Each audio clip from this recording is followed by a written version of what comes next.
Les entreprises face aux limites planétaires, bonjour, vous êtes sur Plan B. Aujourd'hui, je reçois Sandrine Lecointe. Bonjour Sandrine. Bonjour Cyrus, merci de me recevoir.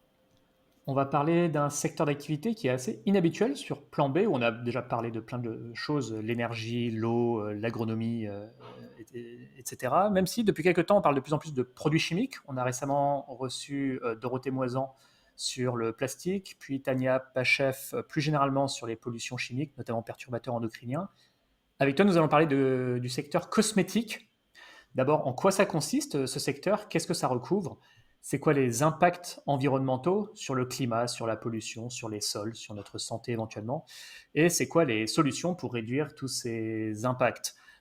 Franchement, la cosmétique, c'était pas forcément un secteur auquel j'avais l'intention d'aller chercher des poux. Je me disais, bon, bah, c'est relativement vertueux, ça crée beaucoup d'emplois et les impacts environnementaux sont pas très importants. Alors certes, pas très important, on parle pas du secteur, d'un secteur comme, je sais pas, l'acier ou quoi, mais quand même, comme tu vas nous l'expliquer, non, non, c'est loin d'être anodin.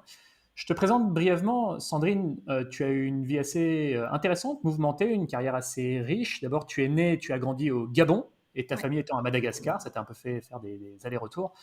Tu as ensuite fait tes études en France dans le domaine de l'art, tu es céramiste d'art de formation. En 2001, tu quittes la France pour aller au Congo. Alors, d'abord pour raison, on va dire, conjugale, sans rentrer dans les détails personnels. Et au Congo, tu as pu contribuer à la reconstruction du pays après-guerre. La guerre venait tout juste de se terminer. Tu as travaillé là-bas pour le consul général de France. En parallèle, tu as aussi créé des ateliers d'éveil artistique pour des enfants. Voilà. Tu es rentré en France quelques années plus tard, de fil en aiguille à nouveau, bon, tu tombes enceinte et tu as fait une ostéoporose de grossesse. Alors bébé allait très bien, ça va, mais toi tu as une longue période de convalescence et c'est là que survient ta prise de conscience sur les sujets notamment cosmétiques. On t'appliquait plein de produits sur la peau et ta peau pelait, tu t'es dit mais ça c'est pas normal. D'où ça vient, c'est quoi les plantes, c'est quoi les ingrédients qu'il y a dedans, comment on les transforme, bref, tu as mis le doigt dans l'engrenage et tu n'en es pas sorti depuis. Tu as fait toute la pharmacopée de l'océan Indien. Voilà. Tu t'es pris de passion pour ça et là, tu es entrepreneur depuis 11 ans dans l'industrie de la beauté et des cosmétiques. Tu es bon, donc, très actif depuis dans la transition écologique. Tu travailles sur la transformation des formules avec des ingrédients les plus propres possibles. Tu es une entrepreneuse qui a monté une première marque il y a une dizaine d'années, Madagascar Cosmétique, avec un care. Et évidemment, on aura compris le rapprochement avec Madagascar. Une marque que tu as développée pendant 4 ans et puis que tu as arrêtée car tu t'es rendu compte que voilà, il n'y avait pas de filière de recyclage de l'emballage plastique du produit, que ce n'était pas durable. Donc voilà, c'était un petit peu la douche froide. Puis tu as pensé à développer, en fait, tu es dans un projet de R&D aussi, qui s'appelle OAN, un acronyme pour offrir un avenir à nos enfants, qui dure depuis 3 ans, qui en a encore pour quelques années, pour développer des matériaux végétaux qui permettraient de supprimer le plastique à usage unique dans les salles de bain, dans les produits cosmétiques. En parallèle, tu es consultante et experte sur la transformation des entreprises et des marques de cosmétiques dans leur éco-conception et la réduction de leurs impacts environnementaux. Tu es aussi, comme moi, prof, formatrice en école et en entreprise pour former les jeunes et moins jeunes sur la mise en place de solutions dans les secteurs comme la pétrochimie, la cosmétique, la parfumerie, le luxe. Enfin, écoute, félicitations aussi car tu as récemment sorti un livre, le Wow. guide de l'éco-conception en cosmétique, hein. Et je dis félicitations parce que ça semble assez bien marcher. Le nombre d'exemplaires vendus est déjà assez important, environ un millier. C'est déjà beaucoup, un livre qui se vend à un Bientôt, millier bientôt. d'exemplaires. Bientôt un millier, bon, déjà c'est beaucoup dans l'absolu, et en plus toi tu es quand même dans une niche. Donc bravo, j'imagine que voilà, c'est à la fois des professionnels, des étudiants et puis de simples curieux qui s'en emparent. Écoute, j'espère avoir fait un bon tour, mais Sandrine, pour faire un peu de pédagogie, en fait, qu'est-ce que ça recouvre la cosmétique? Parce que moi, voilà, n'ayant pas une grosse culture du sujet, je ramène ça plutôt au maquillage, mais ça va bien plus large que ça et ça permettra de comprendre pourquoi aussi les impacts environnementaux sont importants, parce que ça recouvre en fait pas mal de sous-secteurs. Déjà, tu m'épates, Cyrus. Merci pour la présentation, la bio, parce que je sais pas, ça fait quoi, 2 minutes. C'est exactement ça. Donc, j'ai un parcours effectivement qui est un peu atypique. Mais du coup, je suis tombée dans un pot de crème donc depuis 11 ans et j'aime bien nager dedans. J'en apprends tous les jours et c'est ça qui est riche. Mais alors du coup, sur une définition, alors tu vois, j'ai carrément cherché la définition pour être sûre que je t'en donne une bonne. À la base, un cosmétique, donc ça vient du grec, cosméo, donc ça veut dire je pars, j'orne. C'est une substance ou un mélange destiné à être mis en contact avec diverses parties superficielles du corps humain, notamment l'épiderme, donc la peau, les systèmes pileux et capillaires, les ongles, les lèvres, la poitrine, les dents aussi, et en vue exclusivement ou principalement de les nettoyer, de les protéger, de les parfumer, de maintenir en bon état, de modifier leur aspect ou bien d'en modifier l'odeur. Et donc dedans se trouve un univers qui est très vaste, parce qu'on utilise donc l'hygiène, donc un dentifrice, c'est un cosmétique, du maquillage, c'est un cosmétique, du skincare, donc pour les anti-âge, les soins, les anti-rides, etc. C'est un cosmétique.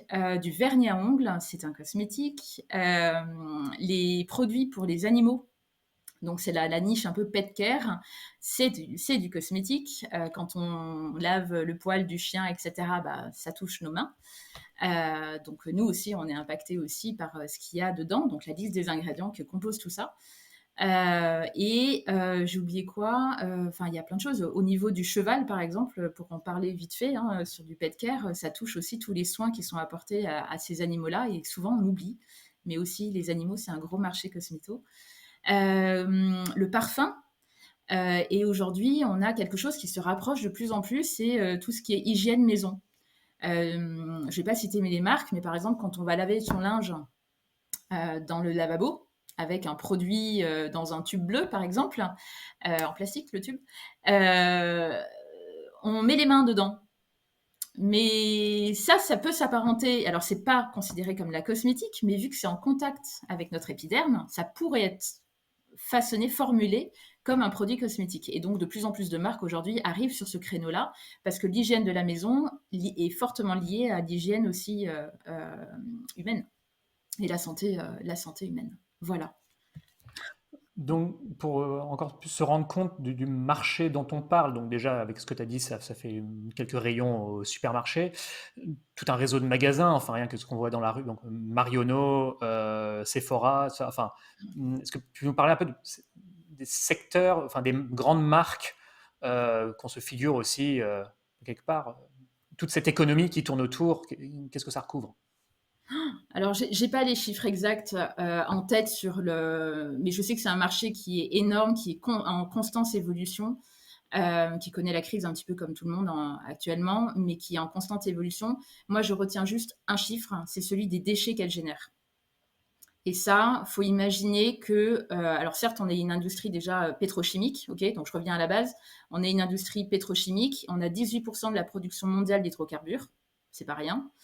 Et elle est responsable aussi de 0,5 à 1,5% des émissions de gaz à effet de serre. Et donc, tu me posais avant la question, justement, pourquoi? En fait, c'est l'utilisation dans la composition des produits, donc comment on formule, avec quoi on formule, etc. Les process de transformation d'une plante, tout ça, ça a un coût carbone. Donc, la fabrication des produits et surtout l'emballage. Souvent, c'est du plastique. Ouais. Et voilà. Et à côté de ça, alors il y a une, je fais tout le temps je compare beaucoup avec l'industrie de l'aéronautique où là, effectivement, tout dépend ce qu'on met dedans, mais on est à 4-5 hein, pour l'aéronautique. Et tu vois, comparé à l'industrie de la cosmétique, on a 1,5 quoi. Ouais. C'est pas à prendre à la légère et on est donc une industrie très émettrice de gaz à effet de serre et aussi très polluante avec tous les déchets qu'elle génère. Et dans ces 120 milliards de déchets qu'elle génère chaque année, il faut prendre en compte que seulement 9% des emballages plastiques de nos produits ont été recyclés.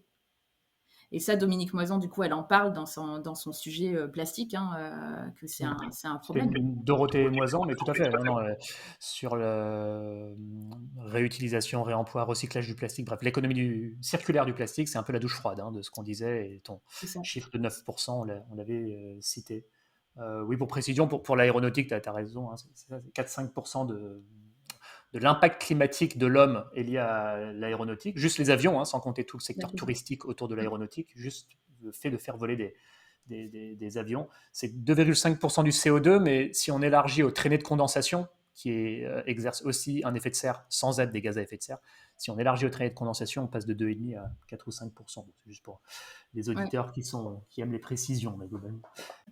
Est-ce que justement, tu parlais de l'industrie, mais est-ce que tu les sens plutôt volontaires, réceptifs?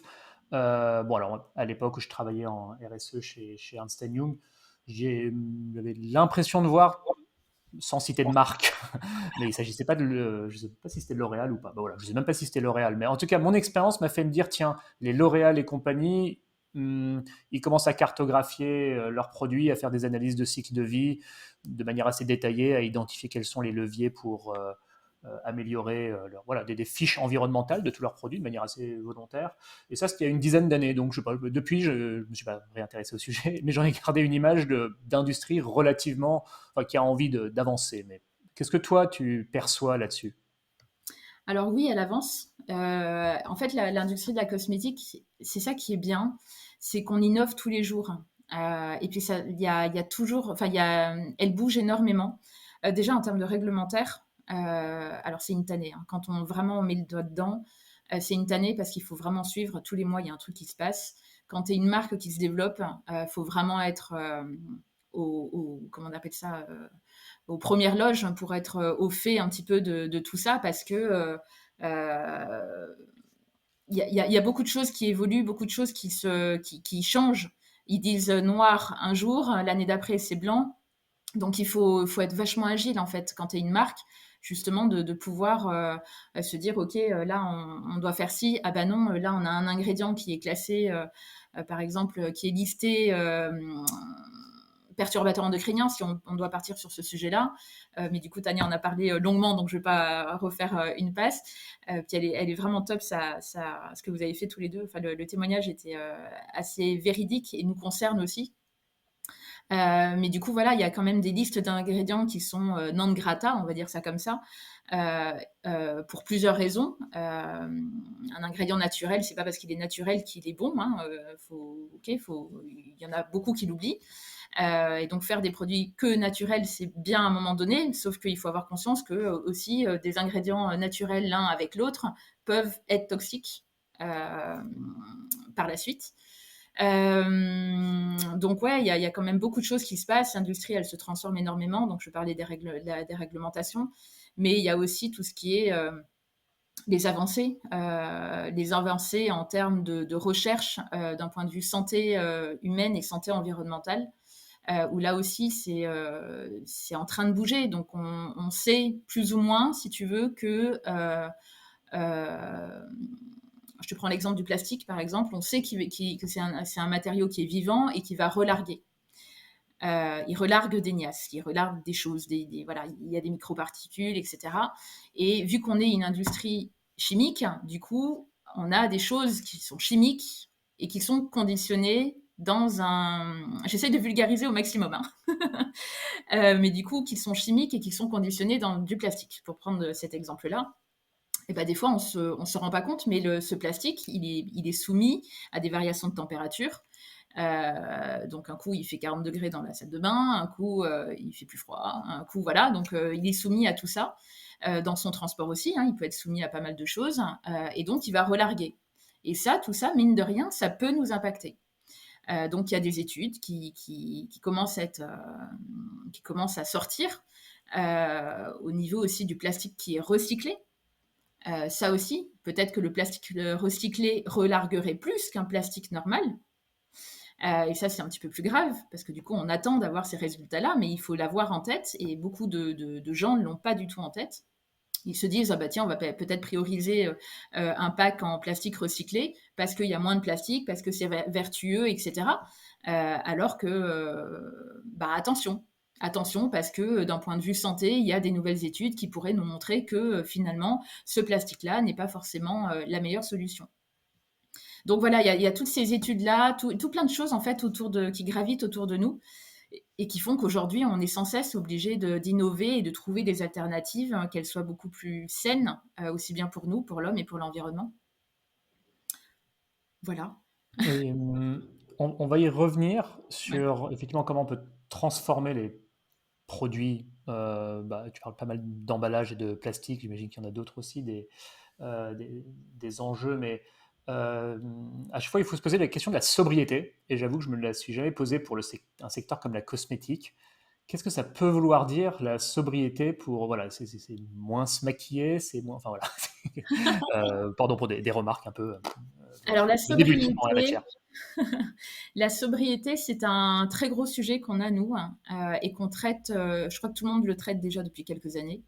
Il y a la sobriété déjà au niveau des ingrédients. Dans un produit cosmétique classique, quand tu retournes ton produit, ok, tu as le facing, tu retournes, tu as la listing key. La listing key, c'est toute la liste des ingrédients. Dans cette liste des ingrédients, souvent, elle est écrite tout petit. Elle est souvent bien cachée, tu l'as au fond d'un pot, dans un pack, comme ça tu jettes le pack et comme ça tu vois plus et tu ne gardes que le pot et là il n'y a plus de listing key. Voilà. Donc les gens, il y a quelques années, évitaient de l'annoncer et de le mettre un petit peu en gros pour que ce soit bien compréhensible du consommateur. Et souvent, elle était constituée allez, entre 20 en moyenne, vingtaine d'ingrédients à l'intérieur. Mais déjà, ce qui est bien, c'est que la réglementation européenne, parce que nous, on est soumis à une réglementation qui est européenne, et C'est qui est Rich ou c'est ah non, ça? Rich, c'est autre chose. C'est Nous, encore on a autre chose? une Ah. oui, enfin, ça fait un petit ça fait partie oui, ça fait partie de tout ça. Mais en fait, attends, tu m'as perdu mon fil. Oui, non, c'était. Pardon, Hem, j'ai parfois En tendance à fait, faire ça. la listing Oui, key, voilà. cette liste des ingrédients, elle a été pendant très longues années traitée de façon cachée de la part des marques parce qu'on ne voulait pas que les consommateurs comprennent ce qu'il y avait dedans. Et donc, on l'écrivait en tout petit, en caractères minuscules. Limite, il fallait prendre une loupe et déjà, c'est en latin, latin ou anglais. Ok, donc, déjà, tout le monde n'a pas fait latin. C'est compliqué d'avoir le nom d'une plante, voilà, si tu n'as pas fait latin. Puis des noms, tu vois, phénoxyéthanol, méthylixo, machin, c'est très compliqué à comprendre. Mais tout ça, c'est fait exprès. Et depuis quelques années, là maintenant, depuis moins de 10 ans, ça commence à se libérer, ça commence à être un peu plus transparent. Et donc, dans la terme sobriété, parce que je reviens à ça, nous, on réduit les ingrédients. Et donc, c'est top, parce que tu te dis, enfin, d'un point de vue consommateur, tu te dis, bah, c'est bien, s'il réduit, ça veut dire qu'il y a plein d'ingrédients qu'on n'a pas besoin. Tu vois, 15 conservateurs dans un produit d'une crème, ou bien des colorants dans un shampoing, ou bien, enfin, tu vois, tout ça, il y a des choses qui n'ont aucun sens. Donc, tu peux les supprimer. Donc, la sobriété dans une formulation cosmétique, elle est là. Après, tu as aussi la sobriété dans ton usage de citoyen. Tu veux garder une hygiène, etc. Mais la sobriété aujourd'hui va nous obliger, si tu veux, quelque part, à réduire. Tu n'as pas besoin d'avoir un produit, je sais pas, matin, midi et soir. Tu n'as pas besoin, enfin, je sais pas, moi, je suis un petit peu zéro déchet et tu vois, j'ai des basiques. Moi, j'ai 2 produits et puis c'est tout.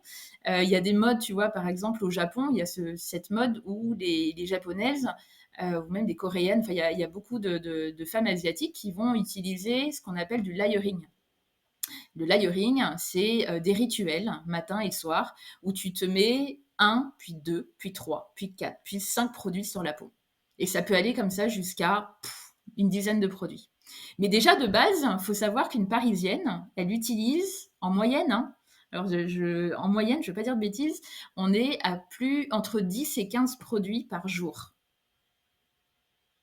C'est beaucoup. Et encore, on est très loin. Nous, en France, on n'a pas cette consommation type layering comme en Asie.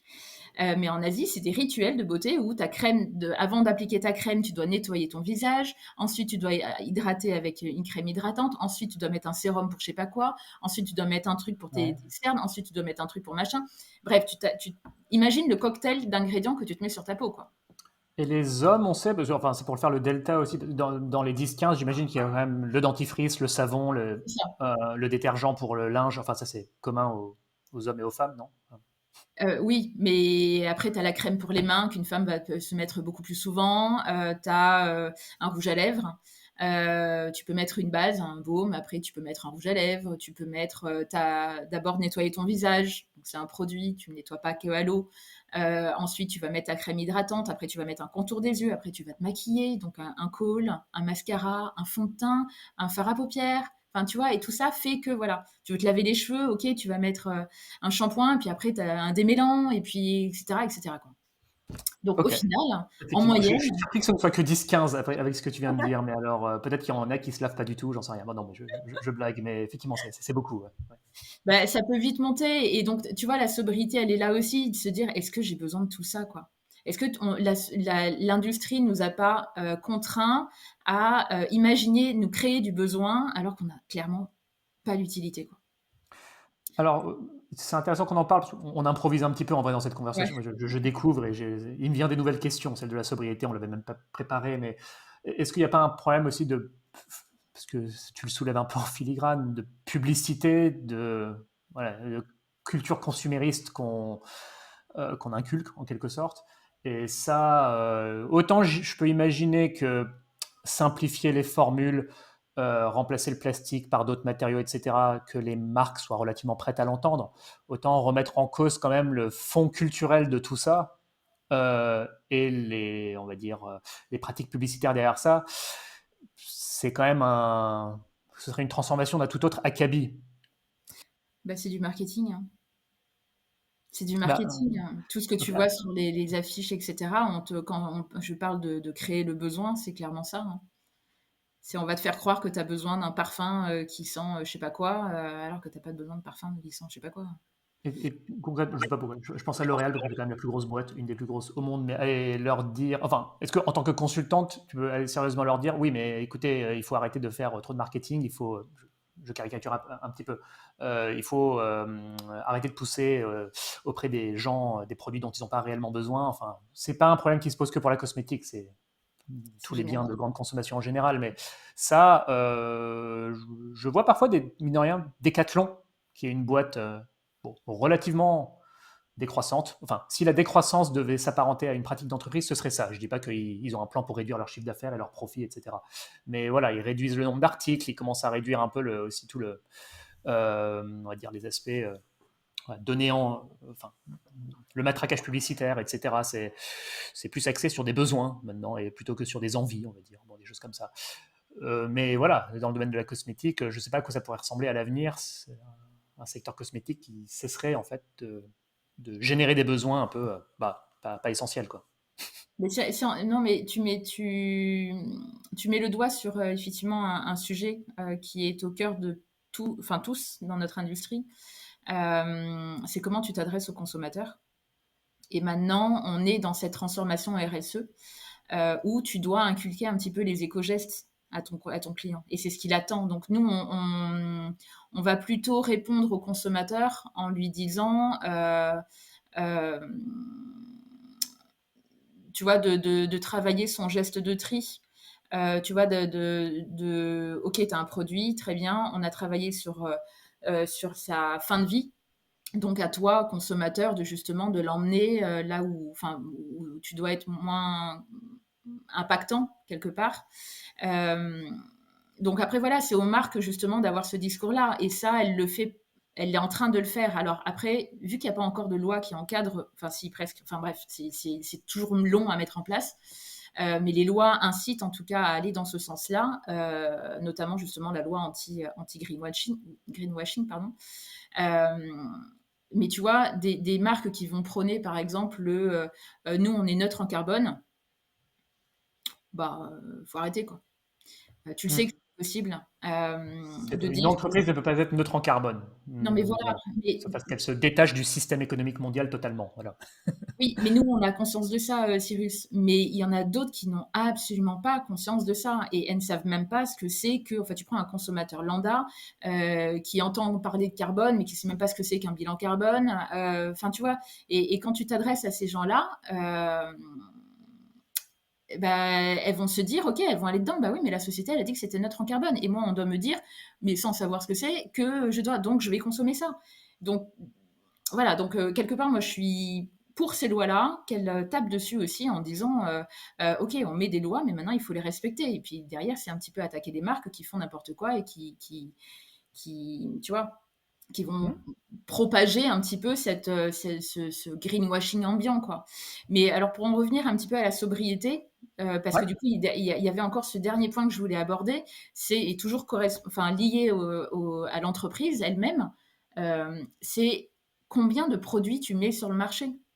En tant qu'entreprise, aujourd'hui, tu en mets, mais allez, par an, je sais pas, une marque, elle peut en mettre jusqu'à une gamme entière, je sais pas, peut-être 60 produits.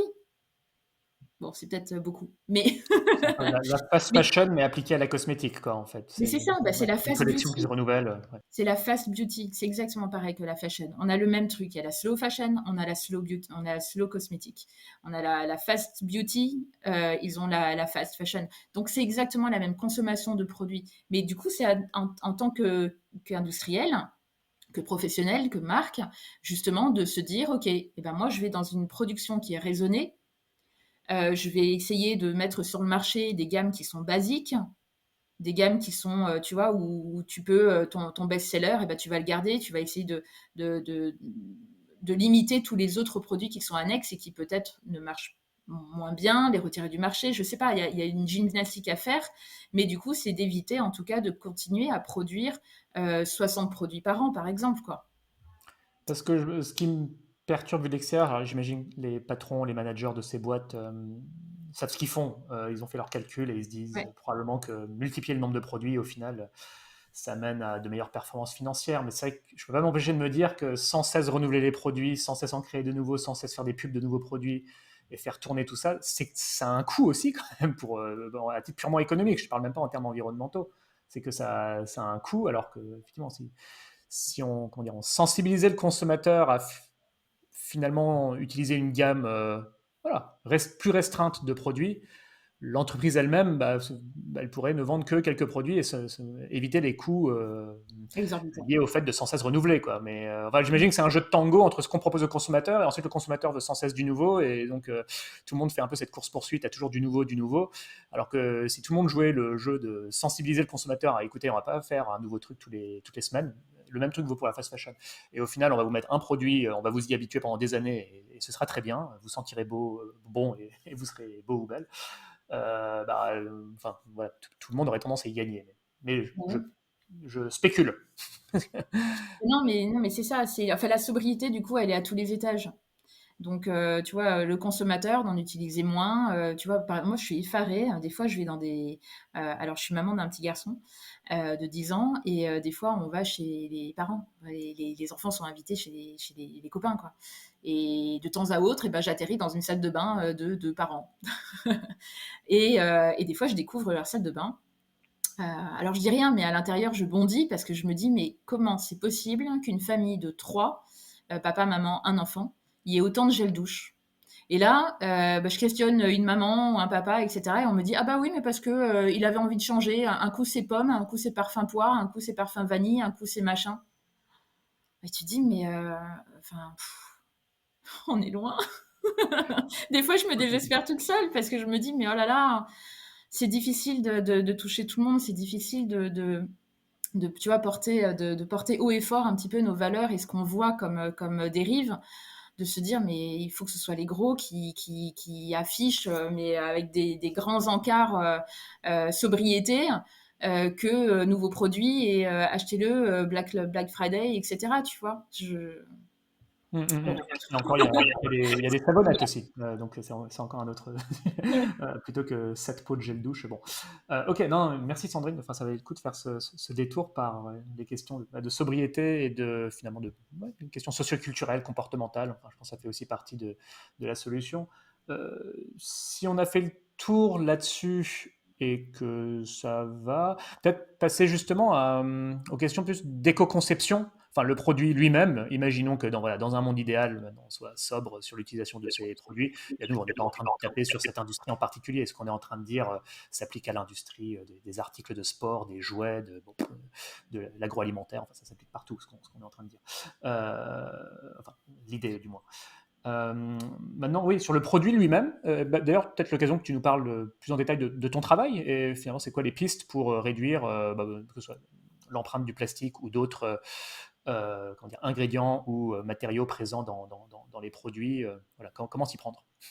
Bah, en fait, les solutions pour vraiment transformer notre industrie et enfin, comme tu dis, hein, c'est pas que notre industrie, mais en tout cas, c'est des pistes pour changer en faveur de l'environnement et notre santé, hein, tant qu'à faire, on va pas s'oublier. Hein. Donc ça peut être, donc c'est de l'éco-socio-conception. Là, pour le coup, si on nous intègre dans l'éco-conception, on intègre l'humain. Du coup, c'est de l'éco-socio-conception. Bah, du coup, il y a plein de solutions. Et c'est ça le truc, c'est que les gens, ils entendent ce terme qui est peut-être très tendance et du coup, on ne sait pas trop ce qu'on met derrière. En fait, tu vois, c'est un peu comme un mot valise. Là. On va mettre un mot fourre-tout, on met tout plein de trucs dedans. Mais on ne sait pas trop comment, au final, comment on met en œuvre ce truc-là dans notre entreprise ou comment on le met en œuvre dans nos vies. Parce que ça aussi, on peut l'appliquer aussi à soi. Euh, il y en a plein des solutions et le pire, c'est qu'on les a tous, quoi. On a tous ces solutions en soi. La première, c'est du bon sens. De se dire, j'en ai pas besoin, donc je vais pas le faire, je vais pas aller dedans. Après, il y a ce côté bah, de connaissance, d'apprendre et en fait, de se poser la question, en fait, à chaque choix que tu fais, de se poser simplement la question, ça vient d'où? C'est fabriqué comment? Ça se finit comment? Enfin, c'est quoi sa fin de vie? Voilà, et de dire, ok, c'est quoi le matériau?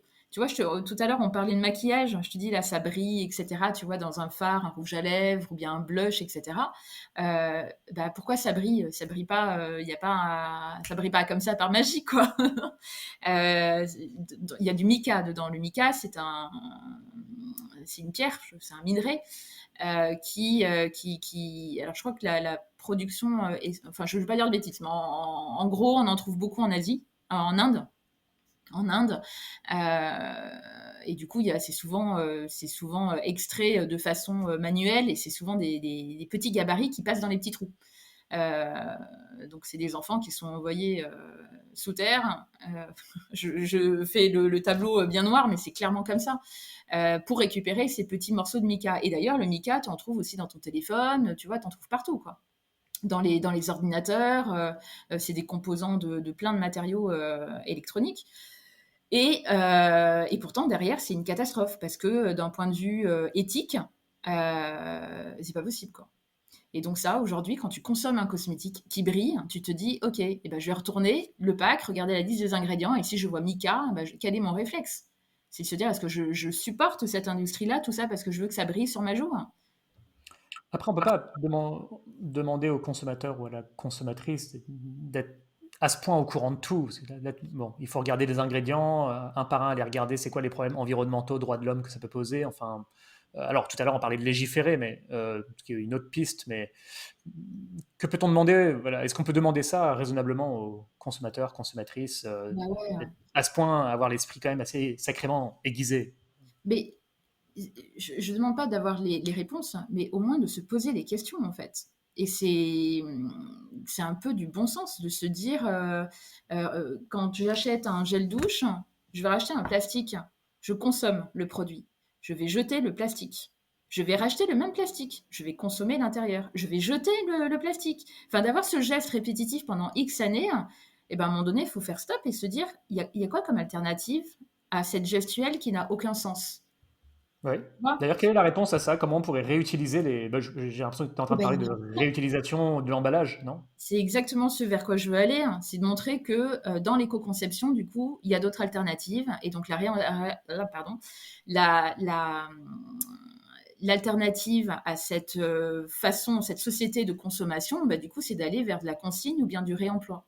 Et aujourd'hui, il y a beaucoup de marques, qu'elles soient enfin, tu vois, des gros groupes ou des petites marques, qui vont sur la consigne.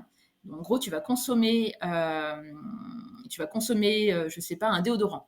Je vais citer la marque Andro, que j'aime beaucoup, qui est conditionné dans du verre. Une fois que tu as utilisé ta petite crème de déodorant, donc c'est pas un spray, hein, on parle de crème déodorant, tu as une petite spatule en bois, tu prends la petite dose, tu l'appliques, tu masses, etc. sur les selles. Une fois que ton pack est vide, tu renvoies à Andro ton pack vide. Lui va le laver, il va te renvoyer un plein, etc. Donc, et tu vois, en skincare, tu as une marque aussi que j'aime beaucoup. Alors, c'est bien, je fais du placement de marque là. Mais parce que N'hésite du coup, pas, c'est c'est bien de féliciter et valoriser mais les oui, entreprises qui font des choses bien, il y a pas de problème. ben c'est ça. Et puis en plus, c'est des marques que moi, enfin, je suis consommatrice de ces marques-là. Parce que j'aime les valeurs, je vois comment elles fonctionnent derrière. Je sais que c'est du circuit court, que c'est du local. Je sais que derrière, tu vois, il y a une ACV qui est pensée, en tout cas, qui est pensée pour limiter l'impact, et en carbone et en eau, l'impact eau, vu que c'est des produits qui consomment pas beaucoup d'eau. Euh, la marque Les Cosmétiques Frais, tu vois, c'est un petit peu comme ce système de jus pressé à froid. Et ben là, elle va récupérer de ses producteurs les légumes, les fruits et légumes en fait là de leur production. Et par saison, elle va produire des cosmétiques qui sont frais. Alors par contre, date de péremption est courte. Mais c'est pas grave, je vais utiliser que ça comme produit, donc ça va vite partir. Si je multiplie, tu vois, des produits en disant, bah tiens, aujourd'hui je vais faire ça, et puis demain j'en mets un autre, et puis après-demain j'en mets un autre, le soin, le bénéfice du produit en lui-même, tu l'as pas. Tu l'as pas. Donc du coup, tu vois, cette marque-là va proposer à ses clientes d'avoir des produits qui sont frais, vraiment frais, fabriqués localement. Donc là, il n'y a pas de transport qui prend de l'avion, etc. Tout est local. Elle fait vraiment ce travail justement d'impact carbone. Tout est à proximité, en tout cas, du lieu de fabrication, de conditionnement, etc. Et au final, les bénéfices, ils sont extraordinaires. Tu vois, le fait de formuler aussi un produit qui est à chaud ou à froid, par exemple, tu vois, le côté solide. Tu vois, tu veux limiter, donc arrêter de prendre du gel douche. Te dire, OK, là, c'est ce système de je prends, je consomme et je jette. Du coup, c'est du plastique qui n'est pas forcément pris en charge. La marque, elle dit oui, le plastique est pris en charge dans les filières de recyclage, mais si le client, enfin, si le consommateur fait mal son geste de tri, le plastique peut se retrouver dans la nature, etc. Bon, je fais pas un dessin, tu vois la suite. Derrière, il y a des solutions. Et donc, cette solution, c'est de trouver des savons, donc soit solides, donc, du coup, qui dit solide, il n'y a plus d'eau. Donc, c'est anhydre. Ou alors des shampoings ou des savons qui sont en poudre. Et ça aussi, alors il y a rien vraiment d'innovant parce que la poudre, ça existe depuis, je sais pas, ça date de très longtemps. Même avant les Égyptiens, je crois, dans l'Égypte antique, je crois que c'était les Sumériens qui utilisaient, qui ont fait les premiers savons solides. Parce que je donne des cours d'histoire de cosméto aussi. Mais oui, on aurait pu démarrer par ça d'ailleurs. Quelles sont les origines de la cosmétique avant même de parler ce que ça recouvre? Mais bon, une petite parenthèse historique Bon. qui est intéressante que j'ignorais. Mais du coup, voilà, donc du coup, la cosmétique solide, la cosmétique en poudre, enfin, tu vois, Marie-Antoinette, quand elle utilisait ses produits en maquillage, etc., c'était de la poudre. Le roi Louis XIV, etc., quand ils utilisaient, c'était des cosmétiques en poudre, des parfums aussi, poudre, etc. Donc, il n'y a rien vraiment d'innovant aujourd'hui en termes de galénique. Euh, mais en tout cas, c'est faire le choix de se dire qu'aujourd'hui, OK, je veux supprimer une cosmétique qui est impactante sur l'environnement, donc, du coup, je vais abandonner mon gel douche plastique et je vais passer au solide. Et le solide, alors là aussi, c'est encore plus compliqué parce que comment tu vas dire à un consommateur lambda, alors il y a deux solides. Il y a les solides qui sont formulés à froid et les solides qui sont conditionnés autrement. Je ne vais pas rentrer dans les détails. Et du coup, moi, naturellement, étant dans l'industrie, je travaille beaucoup avec des usines et des formulateurs. Euh, ben, on privilégie une formulation à froid. À froid, ça veut dire que tu vas essayer de récupérer en tout cas tous les bienfaits d'une plante et sans la chauffer jusqu'à je sais pas combien de degrés. Et comme ça, tu récupères tous les bienfaits. Que si tu chauffes un produit à fond, à fond, à fond, bah, du coup, tu vas avoir très peu de bénéfices au final sur ta peau. Et donc, du coup, voilà, donc c'est déjà de se dire, OK, je veux un produit solide, je fais un effort, j'ai l'eau, je l'ai chez moi, donc je peux très bien prendre du savon et voilà. Donc c'est une nouvelle gestuelle, on n'aime pas, mais en tout cas, on peut s'adapter, on peut essayer. Il existe beaucoup de produits solides, donc tu as ton shampoing solide, tu peux avoir un démaquillant solide pour les filles. Euh, c'est pas ta cible, Cyrus, mais peut-être ton épouse, tes amis, etc. Euh, Oui, tout à fait. Non, non, mais on a marre de parler que à des geeks de l'énergie. Bon, bref, non, non, mais on veut ouvrir tout à fait l'audience. Récemment, tu vois, tu as plein de produits qui arrivent sur le marché parce qu'en termes d'innovation, du coup, on arrive à faire justement des produits qu'on n'a pas l'habitude de voir sur le marché. Par exemple, du dissolvant qu'on connaît liquide pour les ongles, du dissolvant solide. Et ça, pour les curieux, c'est la marque Delienne, qui est un projet d'école et qui a fini en société juste après, quoi. Un projet d'études et les filles, elles ont monté leur boîte. Mais tu Et vois, comment on l'utilise, le produit qui est solide? Enfin, euh, t'es sûr que tu veux la démo là? pas forcément, mais je me dis juste, est-ce qu'un solide pourrait être un dissolvant pour le maquillage, quoi. Mais... Bah, tu utilises avec un petit peu d'eau, etc. Tu frottes avec une petite brosse et une éponge, et puis voilà, Ah, c'est ok, bon. ok, ok, c'est simple. Ok. Mais ouais, non, enfin, c'est très Ma simple. gouverne. C'est comme un démaquillant. Un démaquillant, tu vas prendre ton pain, tu mets un petit peu d'eau, ça dépose une crème, tu frottes, et puis voilà, ça s'en va. Mais tu vois, il y a aujourd'hui les alternatives aujourd'hui en cosmétique, il y en a plein. Faut juste tester, avoir la curiosité de se dire, et si je changeais ma gestuelle? De se dire que voilà, en dentifrice, tu vois, c'est pareil, le tube de dentifrice, pendant très longtemps, le tube classique, tu sais, plastique souple, etc., il n'est pas pris en charge dans les filières de recyclage parce que c'est un multimatériau. Alors peut-être que Dominique en a parlé, je me souviens plus. Tous ces packaging qui sont avec des couches et des couches de colle, plastique, etc., qui font barrière à plein de trucs. Bah, du coup, c'est pas pris en charge dans les filières de recyclage. Donc aujourd'hui, un tube de dentifrice plastique n'est pas recyclable. Donc c'est en train de changer, donc heureusement. Mais pendant de très longues années, imagine le nombre de dentifrices qui n'ont pas été pris en charge, quoi. Et donc ça finit en incinération, en Et alors, enfouissement, voilà. quelle est la solution pour que ça puisse être pris en charge, voire pour se passer de De faire plastique du éventuellement? monomatériau. Comment? Du monomatériau. Donc, soit tu le fais Ouais. en 100% PET, et là, il y a les filières, et donc là, tant mieux. Soit tu le fais en aluminium. À l'époque, le dentifrice, tous ces tubes-là étaient conditionnés dans de l'aluminium. L'aluminium, il n'y a aucun problème. Bon, certes, il coûte cher à produire, mais bon, après, derrière, bon, après, il faut faire des choix. Donc, voilà. Tout n'est pas parfait, et c'est toute une histoire de compromis. Mais pour en revenir au dentifrice, du coup, tu as des solutions qui sont très bien aussi. Je sais pas si tu as testé, les petites capsules de dentifrice, les petits bonbons, c'est comme une petite, comment dire, un petit solide, quoi. Imagine un petit Doliprane que tu croques sous la dent, et tu viens passer ta brosse à dents par-dessus, ça mousse, et ça te fait comme une pâte de dentifrice. Mais du Ouais. coup, t'as pas d'emballage. Enfin, tu as un emballage, mais tu vois, regarde la marque Paos, Paos, elle vient, tu rachètes que des recharges. Tu as son petit pot en verre avec un petit capot en aluminium. Les petits solides dentifrice sont comme des petits bonbons à l'intérieur. Tu les croques, une pastille, un usage, tu brosses, etc. Ça fait le boulot, et c'est très bien. Et c'est très bien. Euh, Et tu as le alors, dentifrice en poudre aussi. il me vient une question enfin, je pense qu'on peut pas faire une heure de discussion sans la poser. Quid du bicarbonate de soude? Ça a l'air de servir à plein de choses.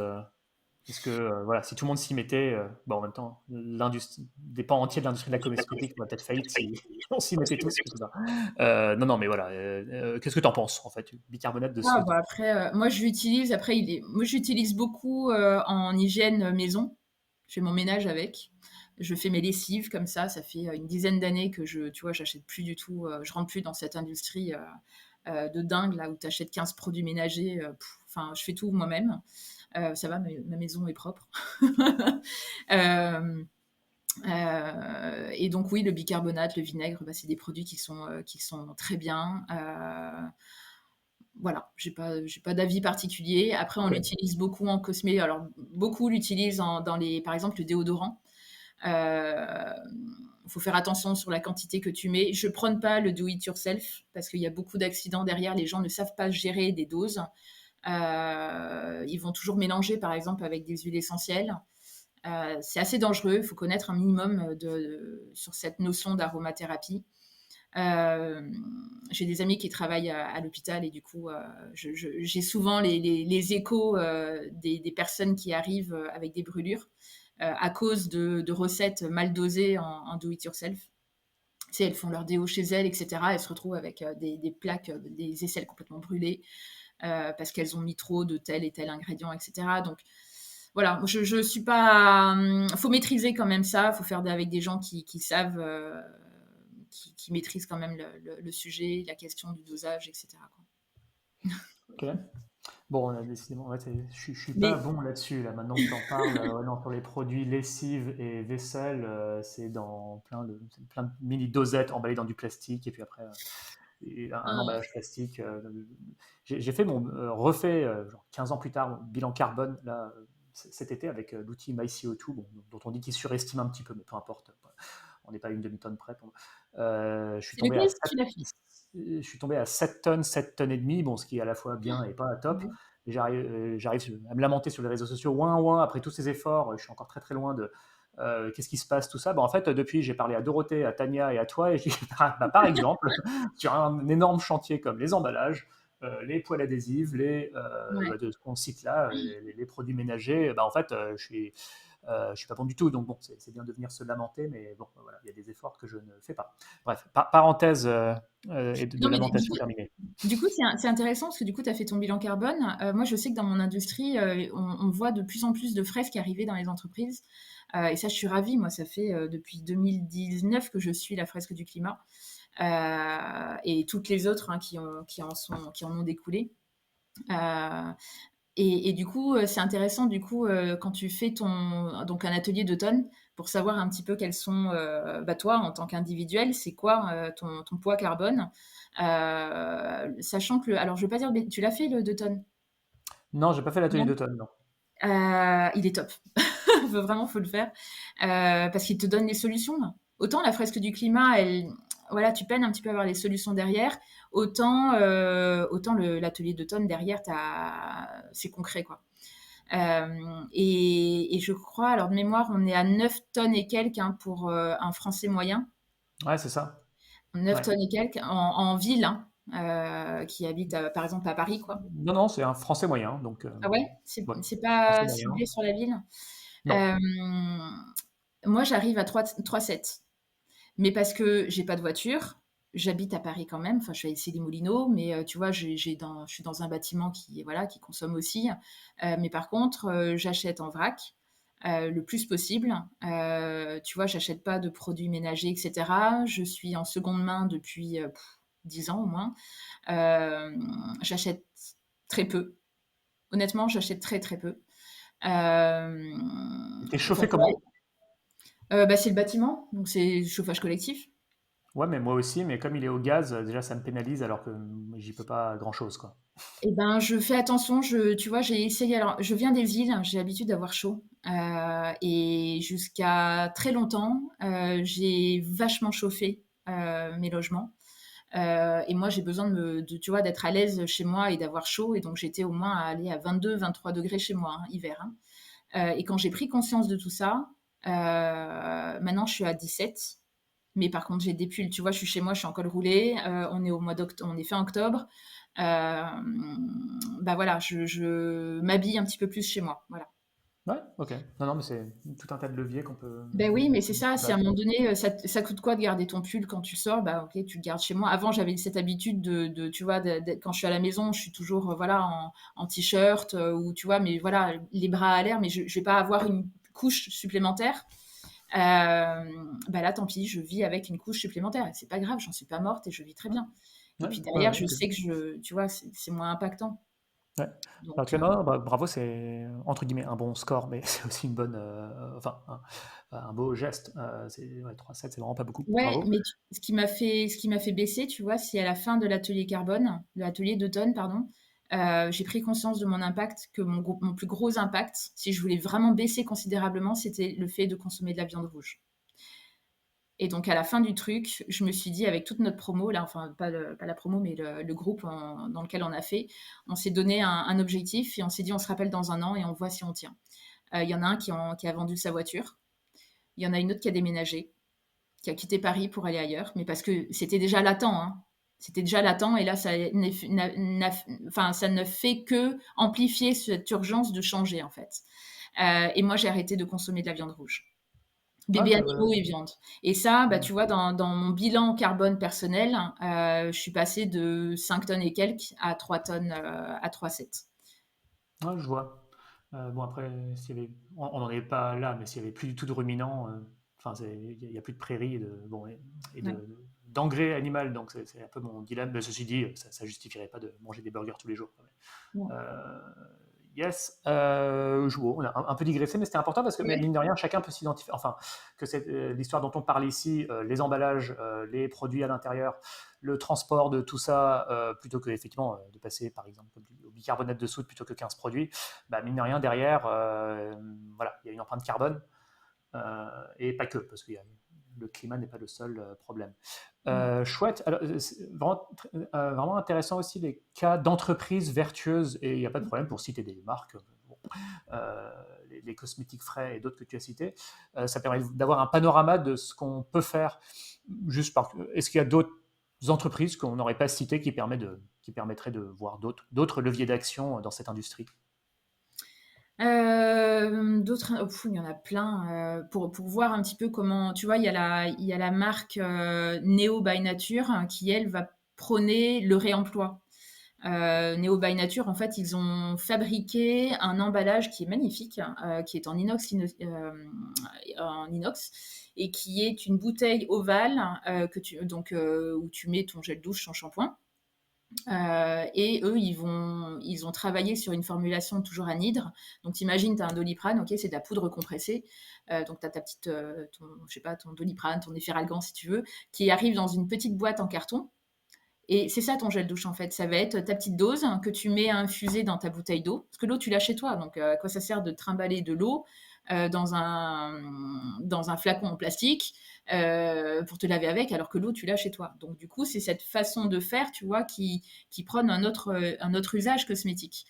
Euh, et eux, sont allés beaucoup plus loin parce qu'ils ont travaillé justement sur la durabilité de leur objet, qu'il soit beau et que tu as envie de garder très longtemps. Donc c'est pas du plastique, c'est pas du verre. Et là, on est sur vraiment un très bel objet où tu vois aussi à l'intérieur si ton gel douche, tu vois, il réduit ou pas, si tu dois racheter tes petites pastilles ou pas. Et du coup, tu laisses infuser. Je crois que tu as une infusion d'une nuit, tu vois. Donc tu mets avant de te coucher, ça infuse. Tu passes le lendemain matin, tu secoues ta bouteille et tu as ton gel douche ou bien ton shampoing. Et ça, tu as une consommation pour le mois. Donc, tu vois, c'est des petits trucs comme ça où c'est possible de faire. Donc, tu as ce système où voilà, on va éviter de consommer, jeter, etc. Toujours ça. Mais tu as aussi beaucoup d'exemples dans le retail, tu sais. T'as pas, ok, on parle de marque et d'exemples de gestuels, mais dans les retails, on prône aussi tu vois, le vrac, de venir carrément consigner en boutique, de venir aussi carrément avec ton flacon et tu dis, bah voilà, je vais recharger mon truc. C'est possible aussi, c'est en train d'arriver.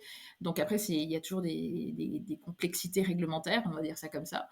Mais c'est possible. En avril 2022, non, là, pardon, cette année, il y a une pharmacie à Paris qui a essayé de mutualiser avec 4-5 marques, justement de mutualiser et d'avoir un pack standard, un seul pack où tu vas venir c'est une machine un peu où tu vas prendre comme tu prendrais, je sais pas, ton riz en vrac.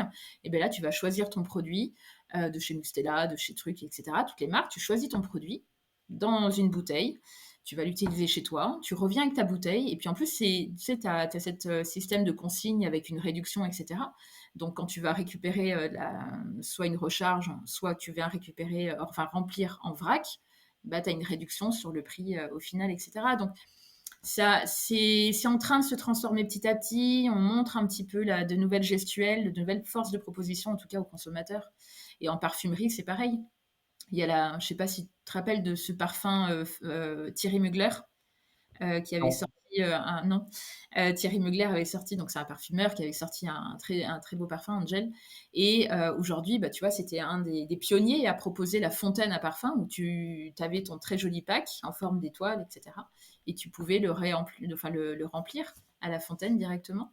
Et bah, aujourd'hui, ça se déploie et tu as le Sephora des Champs-Élysées qui a proposé justement un très beau concept de tout un bar à parfum où tu vas reprendre, enfin, tu vois, pouvoir recharger, utiliser en vrac ton parfum. Voilà, donc Il y a beaucoup de choses qui sont mises en place. Il faut être observateur, il faut être curieux surtout. Il ne faut pas avoir peur de tester des innovations en beauté et des gestuels. Faut pas, tu vois, enfin, ça semble simple pour moi parce que du coup je suis dedans et voilà. Mais c'est vrai que d'avoir un pas, de se dire allez, si j'ai essayé, ça peut être pas mal déjà comme transformation. Ouais, très bien. Bah, écoute, merci beaucoup. J'ai appris plein de choses et je me dis que j'ai un peu de pain sur la planche. Bon, bah, si, bah, je consomme pas de maquillage, mais voilà, par exemple, sur Bah, tu consommes l'hygiène. quand même, quoi qu'il en soit, du produit cosmétique. Ah oui, Donc, oui, oui, non, je me rends compte en parlant là, ah voilà, oui, oui, après, produits ménagers, tout ça, l'histoire des 15 produits là, ouais, non, bah ouais. de l'hygiène, de laver les sols, laver la vaisselle, laver la lessive, bon bref. Bah, tu vois, bah, Euh, tu parles de la vaisselle, ça aussi ouais, c'est un produit que enfin, tu peux trouver une alternative au liquide vaisselle. Donc, tu as des pains de vaisselle solides. ouais, Tu as du savon en fait, tu as du savon où tu viens avec ta brosse. Moi, j'ai une petite brosse en bois avec des poils là. Je viens passer ma brosse sur le pain, le savon de liquide vaisselle, quoi. Enfin, c'est pas du liquide, du coup, c'est du savon solide. Ça frotte et je récupère du produit lavant en fait. Et je lave ma vaisselle comme ça. comme ça c'est la vaisselle à la main, mais après pour le lave-vaisselle, c'est Bah, tu as de la un. poudre. Ouais, ouais, Tu ouais, c'est ça, la la poudre. poudre. Ouais, ouais, non, c'est ça, t'as raison. Bah ouais. Mais tu vois, tout ça, cette transformation, en tout cas en termes de nous dans notre industrie de la beauté, bah, c'est un petit peu pour ça que j'ai fait ce livre, en fait, le livre de l'éco-conception en cosmétique, euh, pour montrer que c'était possible, en fait, et qu'on pouvait aujourd'hui mettre de l'éco-conception dans la beauté. Euh, Avant que les lois nous obligent à indiquer un affichage environnemental. On ne sait pas quand est-ce que ça va nous tomber dessus, mais ça va arriver. Donc on se prémunit, si tu veux, de cette loi qui fait peur hein, à beaucoup de jeunes marques.